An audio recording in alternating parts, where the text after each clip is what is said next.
মানুষের কষ্টের কথা তুলে ধরতে হাওড়া ডিভিশন রেল ডিআরএম দপ্তরে আবেদন জানালেন আরামবাগ সংগঠনের জেলার বিজেপির সহসভাপতি গণেশ চক্রবর্তী সহ বেশ কিছু সংগঠন। নিত্যযাত্রীদের সূত্রে জানা গেছে শেওড়াফুলি তারকেশ্বর লোকাল, যেটা 5টা 15 মিনিটে শেওড়াফুলি থেকে ছেড়ে 6টা 5 মিনিট নাগাদ তারকেশ্বর স্টেশনে পৌঁছায়। সেই ট্রেনটি 6টা 20 মিনিটে ডাউন হাওড়া লোকাল হয়ে ছেড়ে যায়, কিন্তু দীর্ঘদিন ধরে সেই ট্রেনটি তারকেশ্বর স্টেশনে লেটে ঢোকে, ফলে ট্রেনটি হাওড়ার অভিমুখে যেতেও দেরি করে। এতে নিত্যযাত্রী তাদের গন্তব্যে পৌঁছাতে প্রত্যেক দিনই পড়ে বিভিন্ন সমস্যায়। তাদের দাবি, সেই সময় তারকেশ্বর স্টেশনে অন্য ট্রেন দায়ী থাকলেও সেই ট্রেনটিকে 6টা 20 মিনিট ডাউন ট্রেন ধরা হয় না, অথচ প্রতিদিনই 15 মিনিট 20 মিনিট এমনকি 30 মিনিট পর্যন্ত তাদের দেরি করে অফিস, বিভিন্ন কারখানা এবং নিজেদের দৈনন্দিন কাজে পৌঁছাতে বিভিন্ন সমস্যায় পড়তে হয়।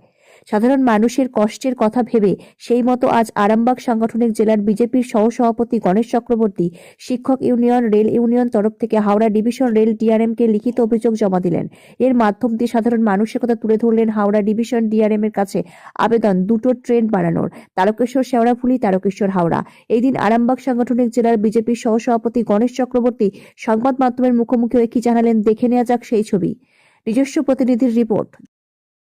আজকে আমরা ডিআরএম অর্থাৎ হাওড়া ডিভিশনের যে রেলের বড় কর্তা, ওনার কাছে আজকে আমরা এসেছিলাম এবং ওনার কাছে একটা লিখিত অভিযোগ আমরা দিয়ে গেছি, যেটা হচ্ছে ডেলি প্যাসেঞ্জার যে যাত্রী ইউনিয়ন আছে তারাও দিয়েছে, আমি আমার তরফ থেকে ভারতীয় জনতা পার্টির পক্ষ থেকেও দিয়েছি এবং ওখানে বেশ কিছু শিক্ষক সংগঠন তারাও দিয়েছে। দেওয়ার পরে আজকে একটা আলোচনা বৈঠক হয়েছে এবং সেই আলোচনায় আমরা মোটামুটি বলেছি, আশাবাদী আমরা যে ওখানে তারকেশ্বরে যে অন্তত দুটো ট্রেন বাড়ানোর জন্য আমরা বলেছি এবং আশা করছি দুটো ট্রেন তারকেশ্বর থেকে হাওড়া বা তারকেশ্বর থেকে শেওড়াফুলি এরকম একটা নিয়ে যাওয়ার চেষ্টা হবে, এরকম একটা আলোচনার মধ্যে রয়েছে। আমি গণেশ চক্রবর্তী, বিজেপি আরামবাগ সাংগঠনিক জেলার সহসভাপতি।